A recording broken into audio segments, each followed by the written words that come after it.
He was a morbidly obese surgeon destined for an operating table and an early death. Now he's a rebel MD who is fabulously fit and fighting to make America healthy again. This is Stay Off My Operating Table with Dr. Philip Ovadia. Chances are you wouldn't be listening to this podcast if you didn't need to change your life and get healthier. So take action right now. Book a call with Dr. Ovadia's team. One small step in the right direction is all it takes to get started. Contact us at ifixhearts.com/talk. That's ifixhearts.com/talk.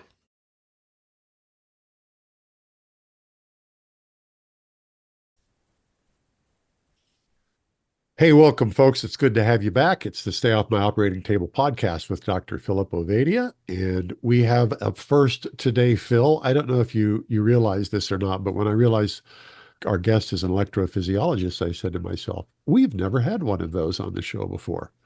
So I'm looking forward to it for some personal reasons. Let's go. Yeah, definitely. So real excited to have Dr. Ryan Cooley on with us today. I recently became aware of Ryan and his interest in metabolic health. As you mentioned, this is certainly the first, and we'll go into what that is, but it just really, to me, shows how this concept of metabolic health is spreading throughout all of the different areas of medicine, and was very excited to hear him on another podcast and immediately reached out to get him on this podcast. Ryan, why don't you start, just to give kind of your background, introduce yourself, and maybe you can explain to people what an electrophysiologist is and does. That will be a good way to get us started. Awesome. Thanks, Philip and Jack, for having me on. It's a pleasure to do this. And yeah, it's quite amazing how metabolic health and metabolic therapy has been spreading. Hopefully, it spreads even more into a greater number of specialties within, conventional medicine. I am a traditionally trained electrophysiologist, which means that I basically take care of heart rhythm problems. And I've been doing that for about 25 years now. I was in practice in Wisconsin for most of my career, and then relocated out west. My wife and I kind of always wanted to come out west to the mountains and less humidity, and so we moved to St. George, and then I eventually kind of settled with Intermountain Health up in Provo, and currently living in Heber City, which is a very cool mountain town. So that's kind of where I'm at right now. I think my journey into this really started about 6 years ago when I personally suffered a heart attack. And that was not all that surprising. To be honest, I have a very bad family history. My father was 58 when he passed of heart disease, and he had his first heart attack when he was 35. And when we go back to our family history, dating back to the potato famine in Ireland, there's never been a male Cooley that's lived longer than 58, and every single one of them had early heart disease, early heart attacks. Wow. So I was certainly aware of the problem from an early age. And I enlisted the help of a preventative cardiologist somewhere in my late 20s, around, and maybe about age 30. And that's when I started having discussions about, cardiovascular risk and my family history. At that time, they didn't do Lp(a) testing, but we certainly had the generic lipid panel that was available. And Lp(a) is an independent risk factor for cardiovascular disease. It's a kind of a little LDL particle that has this lipoprotein A protein on it. That's its signature. And it's been linked to increased risk of cardiovascular disease, largely felt to be genetically determined, although my personal situation with that kind of refutes that a little bit. And I've seen it modified through dietary measures in other in other patients as well. But I don't want to take us too far off the rabbit trail, because your story, your personal story here, is so compelling. I just, as Phil warned you, I ain't a scientist. Yeah. So I'll try to be fairly generic about this, but I'm blown away by 175 years of Cooley men not making it to 60. So Yeah. clearly you're highly motivated. Yeah. And I'm 58. So this is the year that This is the year. I'm trying to beat the record. Wow. But and it's been a little bit of a struggle, but I think things are looking favorable for me. But early on, I had a lipid panel that showed fairly unremarkable LDL cholesterol. But I had triglycerides that were a little bit on the high side, not terribly high, 150, but I had a very low HDL, sometimes in the 20s. And my cardiologist at that time basically said that this was a genetic problem, that there really wasn't much I could do about it other than take a statin and try to live at that time, he called it a clean life, right? Exercise, keep stress low, eat well. And at that time it was the same story we hear today, which is avoid saturated fat, eat lots of vegetables and fruits and whole grains, et cetera. And so I did that. I took a statin from age 30. Oh my God. And I ate fairly clean, although I am a self-admitted sugar addict. So I didn't necessarily avoid sugar. I tried to avoid sugar and fat combinations, and I was pretty good about it. And I exercised quite regularly. I was a college athlete and continued to exercise throughout my life, still do that today. And so when I show people my lipid parameters over the next 20 years, what is, I think, most striking is about my cases, it really sort of directly refutes the lipid hypothesis, which basically states that LDL-C is causal in ASCVD. And that is ASCVD? Coronary heart disease. Okay. And that is independent of context. So it doesn't matter what the context is. It doesn't matter what the nutritional context is. It just doesn't matter what the genetic context is. The higher your LDL-C, the greater your risk of coronary heart disease and the greater your risk of coronary events like heart attacks. That is the lipid hypothesis. And my case refutes that. And I think the problem in conventional medicine is I when I'm on Twitter and so forth, I get this banter back and forth that, outcomes are more important than anecdotes. N=1 cases are not important. We have the totality of evidence that basically says that it's LDL, again, independent of context. And they use this totality of evidence argument. They use Mendelian randomization argument. What's that? Mendelian randomization are genetic studies that purport evidence of direct causality because it's like self-randomization. There's apparently you're able to control for all confounders. And that's the problem with Mendelian randomization is there's a ton of assumptions in these genetic trials. And there also remains still a lot of confounders. For example, variants in LDL receptor often associate with genetic variants that affect coagulability and other potential biological processes that would have an influence on the risk of coronary heart disease and the progression of coronary heart disease. So I just don't have a lot of confidence in MR because I think there's still a lot of confounders. I'll just jump in and say I share your skepticism of the Mendelian randomization science. I really think it's, in my mind, the statistical manipulation that goes into these studies. And it's one of these examples of going in with a conclusion to a large enough data set and finding the data that supports your hypothesis. Yeah, exactly. And it's not to say that they're not valuable. There's some value in those things, but in those studies, but there are problems, and those problems are not stated out front, and they're just largely ignored. But the other thing that's often touted and messaged in various social media settings is that when you have lifelong LDL or ApoB, whatever you're looking at, ApoB is the whole cohort of potentially atherogenic particles. That's the signature of all those particles. when you have lifelong low ApoB, say in the 30s, ASCVD would be an orphan disease. I've heard this time and time again.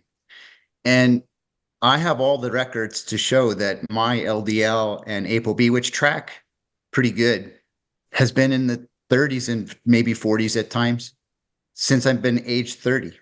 And I had a heart attack at age 52. Luckily, I, was treated very rapidly and had a good outcome from that. But, I've got pretty extensive ASCVD. And it wasn't until I sort of, once I had that event, the reason, some people might ask, why is he kind of starting to talk now about this? Why, I'm just starting sort of my online social media presence now. And I think it's taken me 6 years to kind of heal back everything that I was taught and unlearn and relearn. Wow. And I also, really struggled with embarrassment. I mean, I was what I thought was a fit cardiologist, electrophysiologist, and here I suffer a heart attack. And I went through a tough time because I was embarrassed that this happened. And so now I'm opening up and kind of talking about my case because I think that I've kind of gotten through that. And I think my case is a very important case and I don't think that I'm unique. I now know, with the help of many people before me that are in this space and are talking about this stuff, I now know that this is a very prevalent problem, which is dysfunctional metabolic systems. And this is biology 101. I mean, this is physiology, it's biology. And, it's my view that medicine still is an art more than it is a science. And I struggle with people out there who belittle N=1 cases, that they're not important, that you have outcomes trial data that make N=1 irrelevant, right? I mean, I had a little, on Twitter recently, a little thread I was involved in where a cardiologist was reporting a case that they were involved with where there was a lot of risk factors in this particular patient, and they had elevated Lp(a), elevated LDL, and they were touting their success because with a very high fiber diet, extremely low saturated fat diet, this particular patient and 2 drugs had a marked reduction in LDL, which to the now target, which is LDL in the 20s, 30s, 40s. And they were singing their praises because they got the LDL this low with 2 drugs and some dietary modification. And I said, and I kind of pushed back. I said, well, where's the context here?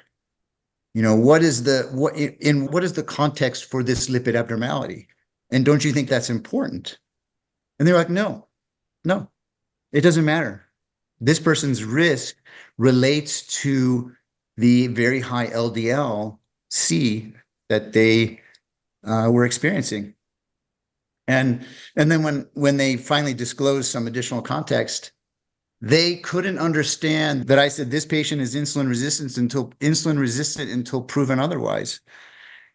And they reported that the patient had a normal BMI, a normal A1C, and I still said this patient is insulin resistant until proven otherwise. You have to show me that they are not insulin resistant. They said the A1C is normal, and this is just everywhere. It's just pervasive that people don't understand that when you are only looking at glucose metrics, you will miss insulin resistance.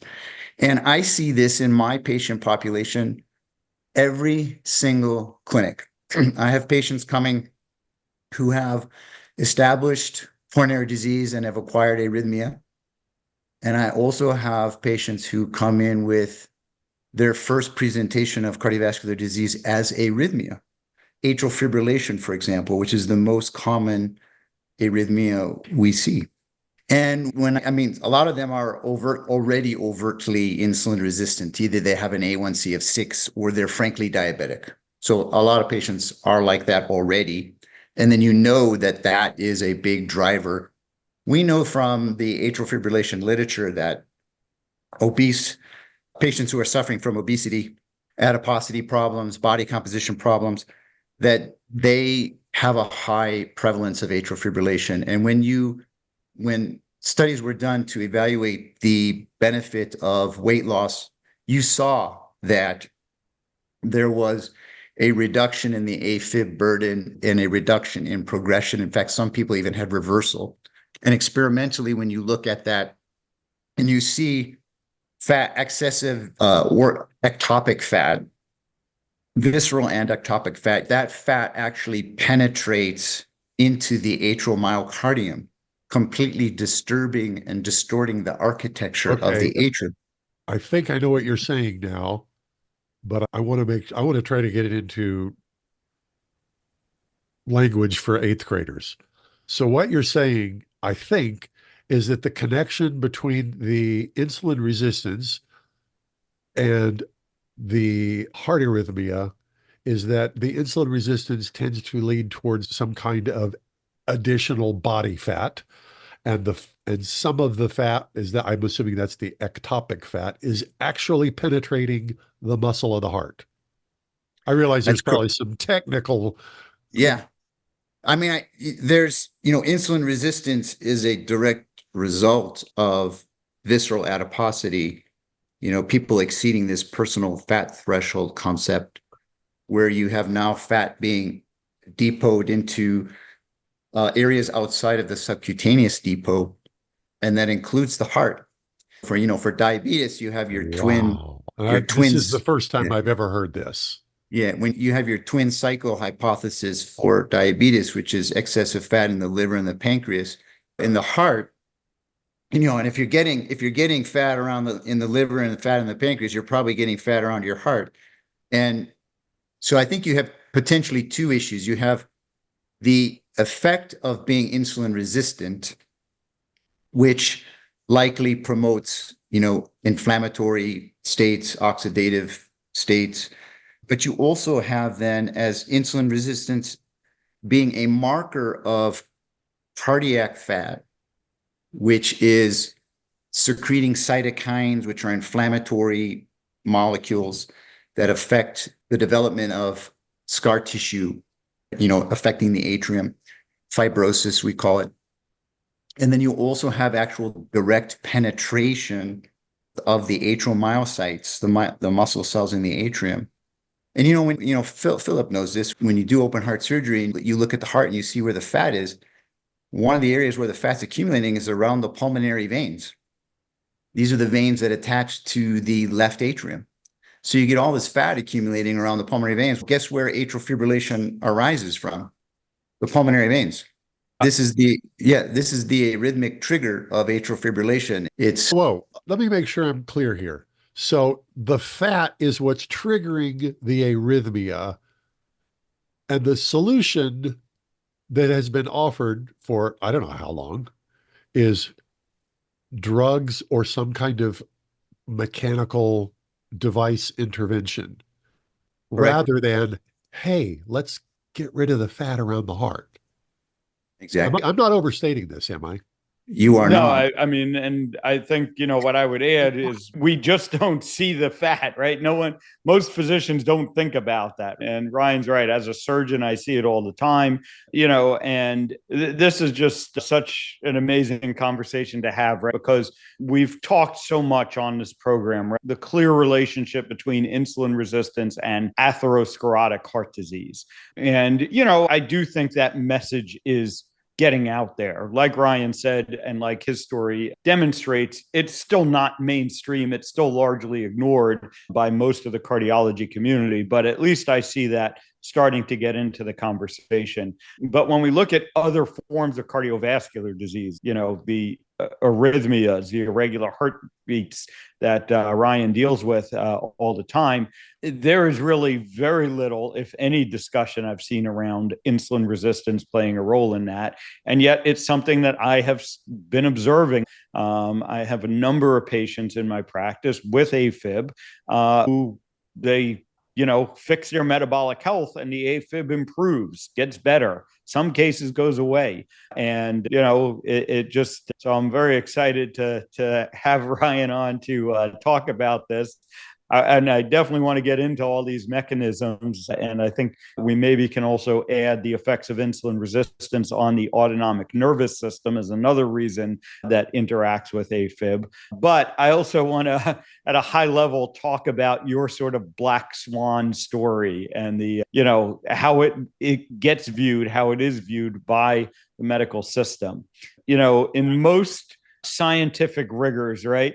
The black swan, the exception, right? This is what negates the hypothesis, right? And in medicine, we tend to treat these black swans as just they're outliers, right? It's something, genetics, whatever you pull out of the air to explain it away. And you say, but the theory still holds, right? The hypothesis still holds.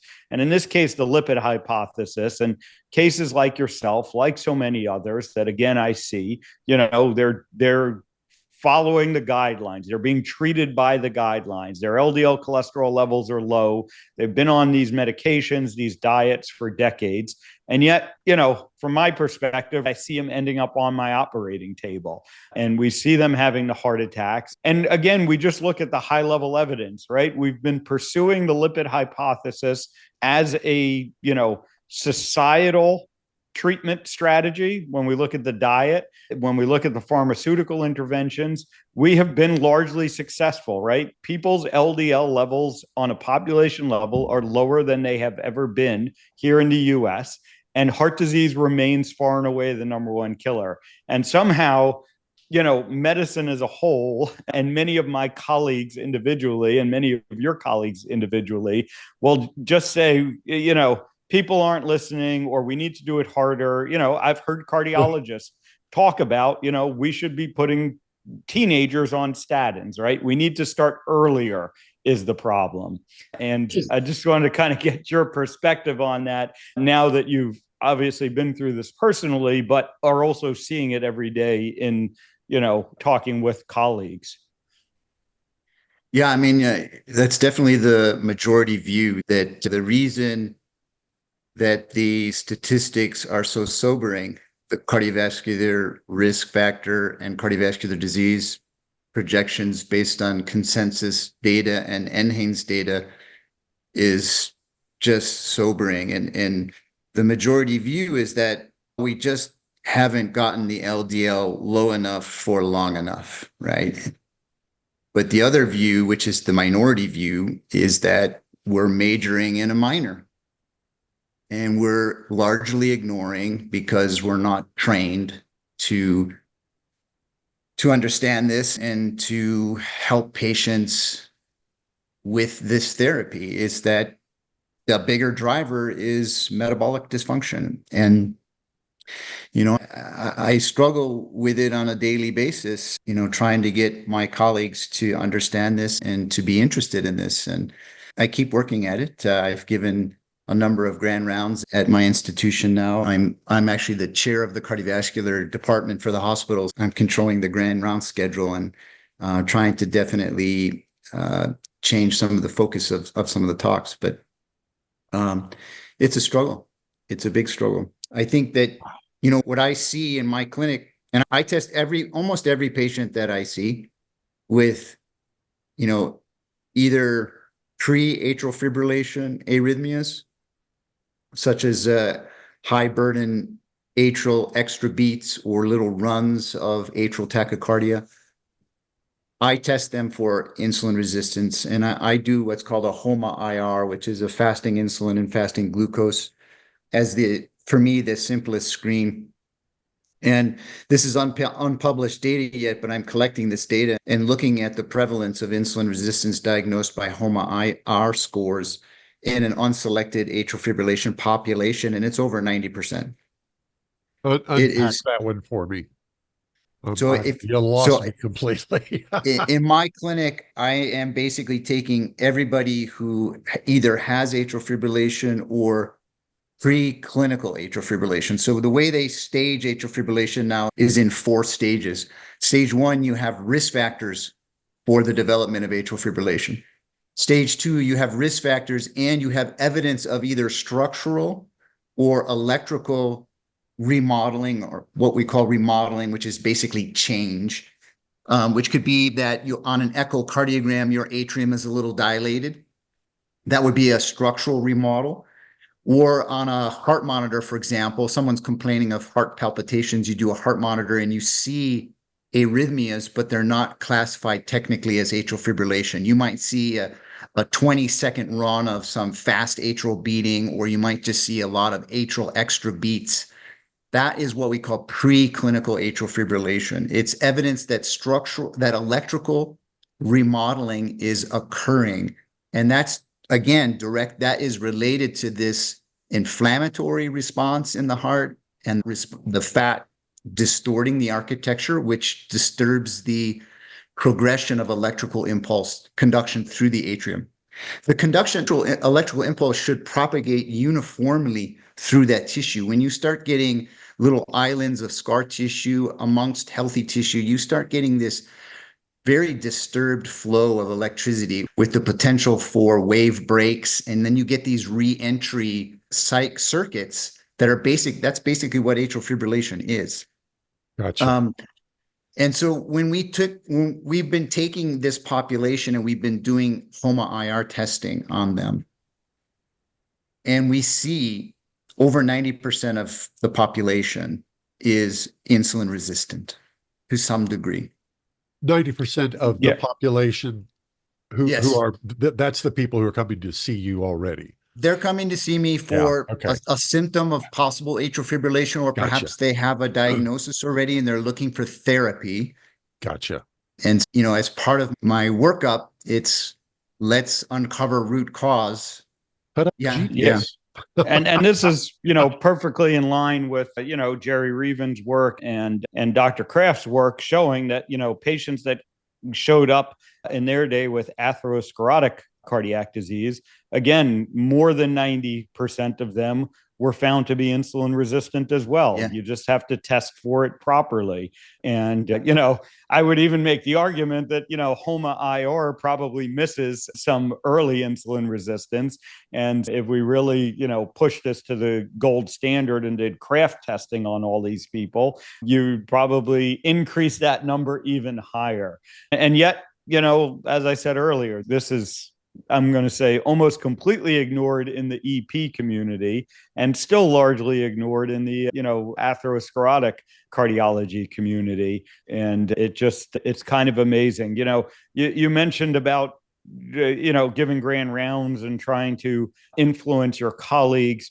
I did a talk for the Low Carb USA meeting 3 years ago, and I went back and looked at every study that I could find that around atherosclerotic heart disease that measured both insulin resistance and LDL cholesterol as risk factors. And not a single study shows LDL cholesterol to be a bigger risk factor than insulin resistance. And, the totality of the evidence is that insulin resistance is probably a 5 to 10 times greater risk factor than LDL cholesterol. And we get a lot of pushback, right? Because oftentimes our discussions sort of get strawmanned as we want to ignore LDL cholesterol, right? And I think what you and I are both trying to say is that, LDL is contextual, right? It's the environment that the LDL is in, not just the level of LDL. But beyond that, what we're trying to say is LDL clearly isn't the whole picture when it comes to heart disease. And, let's look at the big picture, right? The root cause, insulin resistance. And again, I'd love to hear how that message has been received by your colleagues, what kind of pushback you get when you just try and say that insulin resistance is a big risk factor. Yeah, I mean, it's been different depending on where I've been. When I was down in St. George, there was not a lot of acceptance of my views. Up here, in the Provo area with Intermountain. Intermountain's been excellent. They support a model of clinic work that gives us time to discuss these things with patients and to work through a lot of complicated issues. So they actually cap our clinics so that we're not seeing too many patients. And so we get more than 10 minutes with our patients. And I've got we're kind of a little bit of a fledgling cardiology group here. We're only 4 or 5 years old at Utah Valley. And I'm the first electrophysiologist for them. So we have 5 physicians now. We're really growing a lot. And everyone's been just awesome. They've been very open to the things that I talk about. And in fact, it's sometimes amazing to me because sometimes I get referrals from our cardiologists to manage lipids, to manage these primordial cardiovascular risks. And I'm starting to get patients actually coming to me. One of our cardiologists had aspirations to start a cardiometabolic clinic here at Utah Valley. And so I was shocked and I was really happy about that. And he and I are collaborating on that initiative. So in the not too distant future, we'll have that. So they've been very receptive. Yeah, that's great to hear. And like I said, I do think the landscape is changing, perhaps somewhat ironically, the rise of the GLP-1 inhibitors, I think, or GLP-1 agonists, has really brought this into the forefront because the GLP-1 agonists, they improve insulin resistance. We can argue about their utility as an intervention overall, but their mechanism of action, and the fact that they have shown cardiovascular benefits even outside of weight loss, and it just points you straight towards, okay, they're improving insulin resistance. There's, obviously that's a factor. And of course, you and I would discuss that there may be better ways to improve insulin resistance than these pharmaceuticals, but it at least starts us I think it has helped to elevate the conversation around this. Yeah. I wanted to go back actually to your personal story for a minute. And I guess I wanted to really, drill in a little bit on your transformation, right? So you realized that you were at risk early on. You, of course, being highly educated, being in the cardiology world, had the resources, right, to all the best sort of options to manage this. And it sounds like you were pretty aggressive about doing that. And you follow all the advice, and yet, you still end up with a heart attack. And if I have the timing right, the whole sort of insulin resistance metabolic health concept hadn't really reached you prior to that. So what was your thinking like at that time that you have the heart attack? And maybe talk a little bit about that journey that got you to metabolic health. How did you kind of discover the whole concept of insulin resistance and metabolic health, which doesn't really get talked about? I went vegan right after the heart attack.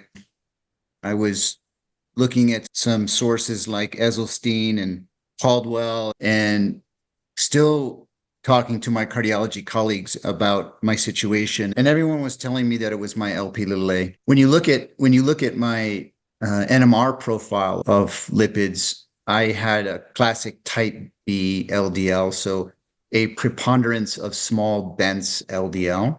Although even though my LDL-C was not very, like I said, without being statinized, it was about 100. On statin, it was 30s, 40s. A lot of proportionally small, dense LDL. And the triglyceride HDL thing was just, I didn't do my due diligence. I didn't do my own personal research. And none of the cardiologists that I ever saw said anything about it. And so I carried on for several months as a vegan. This was whole food, plant-based vegan. And when I had the heart attack, I was 185 pounds. In college, I was 150. So people always have to look at historical pattern, right, to understand the potential impact of weight and this personal fat threshold concept. And I lost some weight as a whole food, plant-based eater. And then through the encouragement of my wife and a friend, My friend, Brett Smith, who I'm collaborating with on a podcast, he had gone through his own personal journey of 150 pounds of weight loss and was a low carb transitioning to carnivore advocate. And, he was having discussions with me and trying to tell me that my veganism wasn't going to solve my problem. And so I went and saw a lipidologist, a different lipidologist who tested me basically and said, she right away looked at my history and all my lab work and said, you're insulin resistant, and I'm going to test you and show you that you are. And so I actually had a craft test, and my fasting insulin was 16, but I flunked that was high by what I now consider the appropriate standard. And I flunked the craft test. And so she convinced me she knew that I was still sensitive to the saturated fat issue because I hadn't at that time really done my research and dove into that deeply. So she said, just do keto vegetarian. And so I kind of transitioned towards that. And what happened then, basically, to make a long story short, is that my lipid profile converted from type B to type A. My LDL did not go up as eating more saturated fat, although initially it wasn't a lot of saturated fat. It was still kind of keeping saturated fat restricted. But even as I liberated the saturated fat in my diet, my LDL did not really go up. My ApoB actually went down. And I started to kind of back off on the statin treatment. And then my insulin dropped to 1. My LP(a) amazingly went from 137 milligrams per deciliter, which is moderately high, to 131 down to 37, which is a massive drop in LP(a), which is not felt to be responsive to anything. It's, cardiology thinks it's just strictly genetic. You measure it one time, that's all you need to do is measure it once. And I've had multiple now CAC scans, which did show some early progression from years 1 to 3. And then from years 3 to 5, it's been stable. So no evidence by calcification of progression, despite eating a higher saturated fat. And now I'm essentially pretty much almost carnivore. I look at my diet almost strictly from the perspective of satiety. And I love Marty Kendall's work on optimizing nutrition and the data that he's looking at. And in terms of satiety, nutrient leverage, protein leverage, diet quality. But my focus is really on satiety, because for me, when my satiety and satisfaction is optimal, I don't overeat, and I'm much less vulnerable to succumbing to my addictions. And so that is strictly my focus. And so what I've learned is that fiber does help me. So I still eat, things like raw cauliflower, and I do a lot of fermented foods like kimchi and kefir. But other than that, I'm pretty strictly animal-based, and I eat the fats that come along, and I eat dairy, full-fat dairy as well. I'm kind of rambling on here. I forgot your original question, Philip. I have a question. Yeah. Our rather sizable audience is going to have people in it who have been diagnosed with some phase of heart arrhythmia, and they're going to hear this and say, okay, what tests do I need to ask for? If these folks were in your clinic, what are the tests you'd put them on, or you'd have them do, in order to identify where they are with this? Yeah, I try not to be overly complicated, to be honest with you. So I do just a few tests. I still do A1C because I like to show people the limitation of A1C. If they're coming into clinic and they're not already diagnosed as pre-diabetic by A1C or diabetic by A1C, I will get that. I will get then fasting insulin and fasting glucose together for the HOMA-IR score. And then I get an HSCRP as an inflammatory marker. Those are the basic things I get. And Philip has had a great comment earlier that you may miss some people with just the HOMA-IR. So if I'm still very concerned about someone or some biomarker, some metric that is disturbing to me, I might go a little bit deeper and perhaps do an oral glucose tolerance test with insulin, the old Kraft test. But because my focus is on diagnosing insulin resistance, Right. which is always 100% associated with hyperinsulinemia, too much insulin in circulation. And that is then the focus of the therapy. So the end of the road for metabolic therapy is insulin sensitivity, which means normal insulin levels. And I will do whatever it takes to get people to understand that and to have that as the target. That is the target for me. Right. It's As not the metabolic let's therapy make journey. the heart rhythm problem less acute. Let's find out why the hell you've got a heart rhythm problem. It's probably related to insulin resistance, and let's deal with the root cause. Right, because I know that if we fix this, if we fix the underlying physiology, the broken biology, that they will improve. Not only cardiovascularly, but as you all are aware, the risk of many things will go substantially down. Cancers, Alzheimer's, stroke, coronary disease along with it. And the prevalence of coronary disease in patients presenting with a primary rhythm problem is really high. So that's the other thing I do often is as I test coronary artery disease, direct imaging. I'm not a big stress tester. I will do direct imaging. We have CAC scanning. We have CCTA, coronary CT angiography with something called Clearly, which is an amazing AI-based software to really look at the presence of and the morphological characteristics of both hard and soft plaque. So to kind of circle back to my personal story again, this lipidologist and a friend of mine were the ones that were critical in helping me get diagnosed. And then I took it from there and I just dove into the literature trying to understand this, this metabolic dysfunction. And I resolved it with diet alone. 100% dietary remission. And again, my focus, for me, and I think for a lot of my patients, really, the patients that I see that do the best are ones that come along and follow the satiety concept. And it's funny, one of the things I tell patients is I said, look, if you want to heal yourself, ignore evidence-based medicine and ignore the guidelines. That's pretty much it. Do the exact opposite almost, Yeah. It seems these days. What are you seeing in regards to the arrhythmias and the EP issues when you are reversing insulin resistance? They improve. They definitely improve. And, when I was in my 30s and 40s, I was going through some pretty significant burnout, definitely in my 40s. And that burnout, I now understand, was really related to the fact that I didn't ever feel like I was really helping people.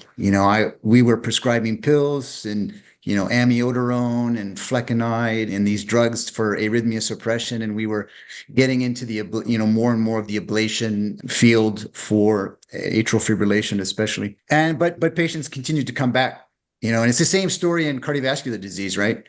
You see it, patients are on statins, their LDLs are in the toilet, but they continue to come back with issues because that underlying root cause is not diagnosed and it's not dealt with. And this is just pervasive. But yeah, they definitely improve. And that's my first approach, unless they're, really not doing well and they still, could benefit from a procedure such as an ablation. But it's always a message that we can take you and do ablation on you. But if you don't fix this root cause, you're going to be back in a couple of years. So it's really trying to get them to adopt this preventative mindset to help with progression, along with, any therapy that modern medicine still might be able to deliver. Let me ask a silly question.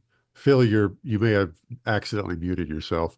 My mom has been diagnosed with some arrhythmias. Looking at her physically, she's relatively slender. Is somebody who's at least externally appears to be slender, can you tell anything about this particular kind of insulin resistance just by looking at them? No, you can't. I mean, that's the problem with guidelines and these glucose-centric metrics is you're going to miss, and this is the new epidemic, I think, is this skinny fat.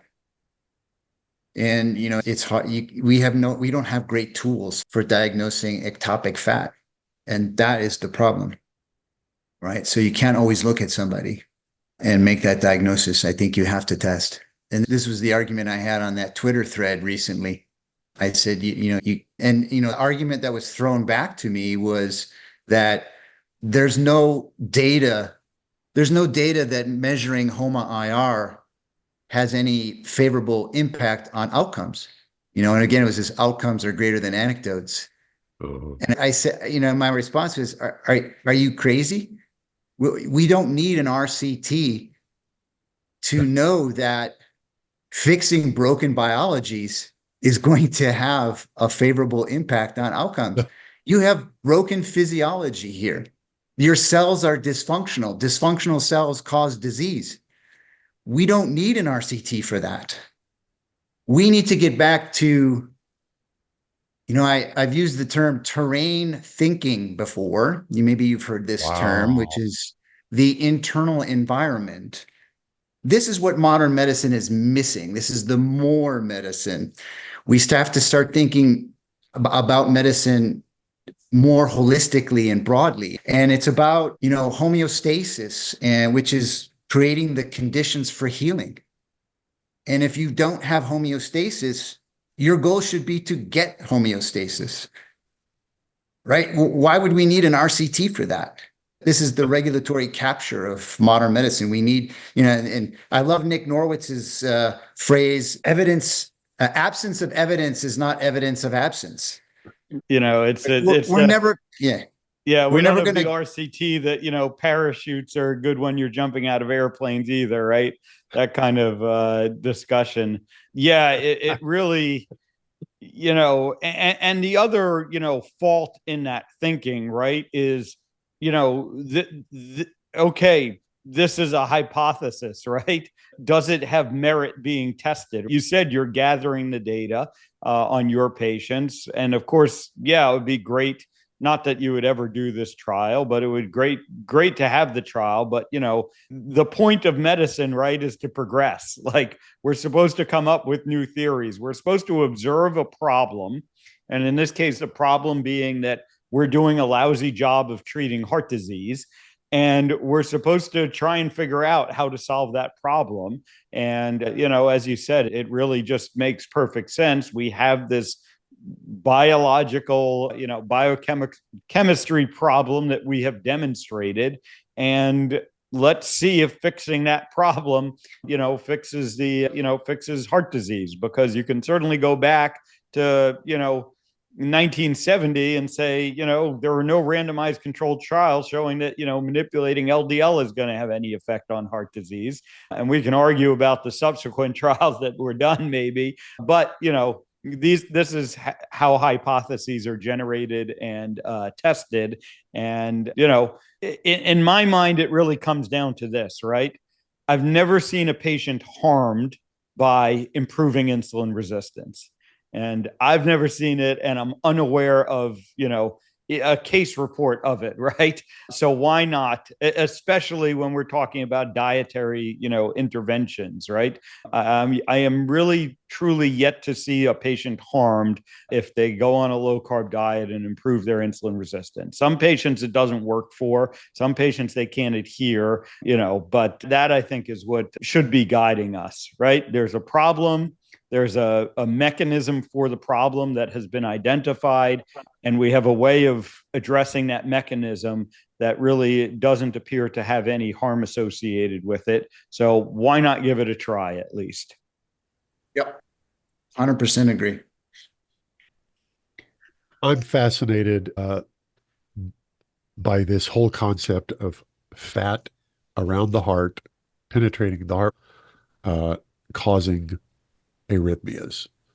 And I think this may be one of the most important just couple of sentences we've had in the history of this show. So I'm going to speak to the audience right now. Folks, there's a lot of you out there who've been diagnosed in some way, shape, or form with this. Take the steps necessary to find out whether or not you are, in fact, insulin resistant. And I'm sure Dr. Cooley will have some more information available for us, possibly online, that'll help. Phil, how do we wrap this up? I guess I'd just like to hear what Ryan has planned for the future, where he sees, kind of his path from here. I know many of us, as we come to these realizations and we have to kind of figure out some different ways of participating in the medical system, as it might be, and, trying to get this information to the people that need it. It sounds like you're in a pretty good place and have a supportive institution and are looking to build upon that. So I'd love to hear just kind of what your plans are for the future. Yeah, I'm still, still going to be doing my typical clinical work in electrophysiology, and I still think that there's value in, providing some of the services that I do provide, especially in the area of ablation. But I definitely want to grow, my ability to help in the preventative sphere. And our next project is this cardiometabolic clinic that I'm collaborating with. And I think that we intend to have a cardiometabolic program that is going to be 100% unique, because I think that most cardiometabolic programs that are popping up across the country are still, focused on the clinical trial, pharmaceutical clinical trial data. And they're giving kind of lip service to lifestyle interventions, but it's just lip service. It's not a focus. The focus is on getting more people on more drugs for these programs.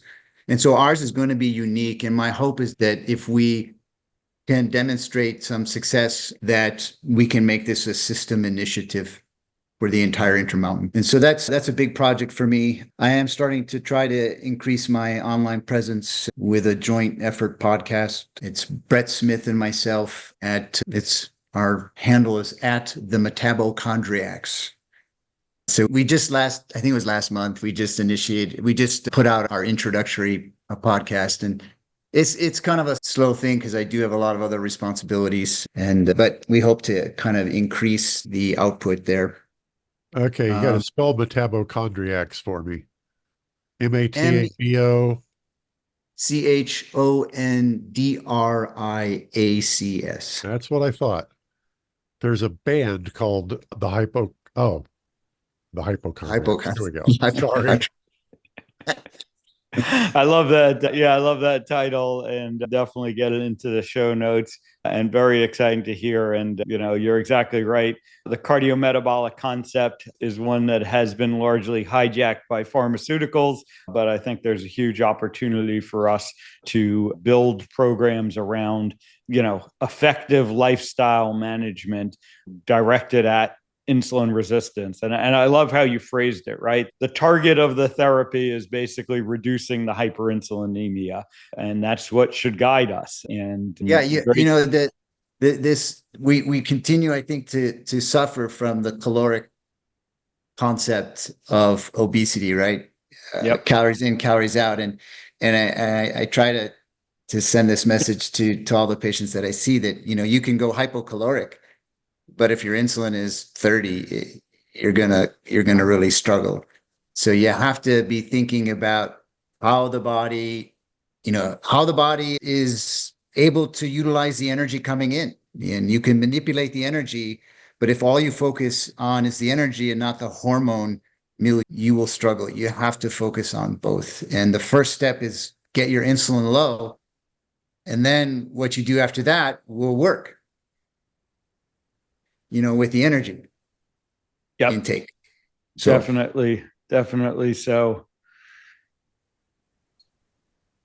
This has been a good one. So just, from the Joe Six-Pack cheap seats here, this has been really cool. It's kind of blindingly obvious now that I've heard it stated, but literally never heard about it, never thought about it. Fat around the heart triggering arrhythmias. All right, folks, thanks for joining us. This has been the Stay Off My Operating Table. Our guest has been Dr. Ryan Cooley. We'll provide links to his information in the show notes. Thanks for joining us. For Dr. Philip Ovadia, we'll see you next time. Welcome back, folks. It's the Stay Off My Operating Table. I'm Jack Heel, joined by the man who fixes hearts, Dr. Philip Ovadia. Phil, who do you have for us today? Chances are you wouldn't be listening to this podcast if you didn't need to change your life and get healthier. So take action right now. Book a call with Dr. Ovadia's team. One small step in the right direction is all it takes to get started. Contact us at ifixhearts.com/talk. That's ifixhearts.com/talk.